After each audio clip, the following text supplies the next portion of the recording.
Kung nag-abrisiete pa sa inyo, Sen. Ano ba ano ba talaga nangyari? Sino ba yung nagsabi na ang Duterte Black ay hindi pupunta? Wala akong alam doon. Ang sabi ho ni Senadora Amy, nagsalita ata, iba pang mga miyembro po ng Duterte Black. Una, Sen, kayo ba kinukonsidera nyo yung sarili na miyembro kayo ng Duterte Black? Hindi ako PDP laban eh. Ayun, Alam nyo opo. naman na nung nangampanya ako, maski na nung 2022, adapted lang ako. Yun, opo. Kaya hindi ko alam kung bakit nila sinasabing Duterte Black ako. Opo. Napagkakamalang kasi tayo na Duterte Black. Kasi nga, nilalaban naman natin ang mga karapatan kahit sino. Yun ho. Nagkataon lang na ang karapatan naman ng mga Duterte, kailangan din nating ibigay yung due process para sa kanila. Napagkakamalan tayo na meron tayong kinikilingan. Hindi. Mapapansin mo sa lahat ng galaw natin, sa lahat ng action natin, palaging yung batas ang gusto nating ipairal. Kung ano yung due process of law. Palaging gano'n eh. Siguro dahil sa pagiging abogado ko, yung nakikita ko, yung kahit sino, Opo. kalaban mo siya o hindi, ibigay mo yung para sa kanya na nakatalagang karapatan sa ilalim ng mga batas natin.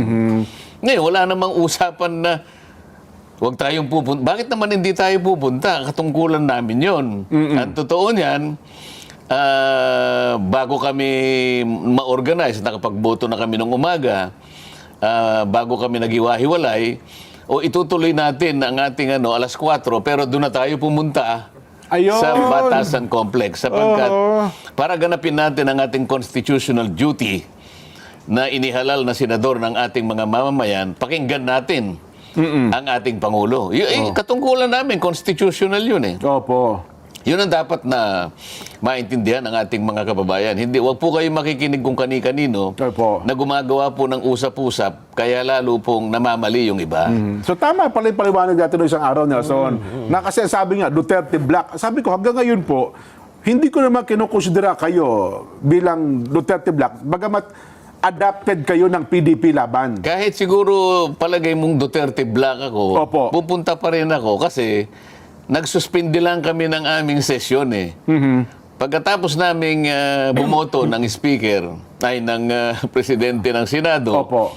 ang usapan, magre-resume ang ating session at 4 o'clock this Ayun. afternoon, but we will converge in Batasang Pambansa Oo. in time to hear the message of the President. Oho. Kasi nakalagay sa Constitution nun dyan. Opo. Katungkulan ng bawat senador na pumunta doon. Ngayon, kung ang mga kasama ko, halimbawa, ay hindi pumunta, sila po ang may Kagustuhan nun. kagustuhan noon. At sila po yung makapagpapaliwanag kung bakit hindi sila nakarating yung araw na yon. Ngayon, tungkol naman doon sa binati ako ng Pangulo at nagbatian kami, palagay ko naman ay isang bagay na hindi dapat ipagtaka ng kahit sino man. Opo, opo. Senador naman ako, Pangulo naman siya, at kaibigan ko naman siya.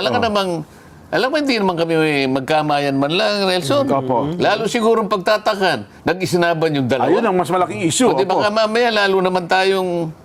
Oo.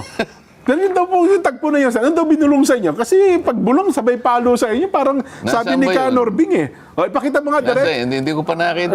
Ipakita mo direct mula sa simula. Yung, yan. Hindi, yung mula kanina. Ayan. Yan o. Oo. May binulong sa inyo, Sen eh. Bulong nga eh. Alam mo, pagka bulong, Oo nga pala, no? hindi pinaririnig sa iba yun. Kaya nga, kasi kung hindi naman niya binulong, di sana narinig ng lahat. Oo, ano? halimbawa naman, kung halimbawa pasigaw yun, hindi nyo na ako tatanungin dahil narinig nyo lahat sigurado yun. O yung speaker naman po, yun sabi niyo, may sinabi rin sa inyo eh. Oo, nakita mo naman yan. Oo. Oo.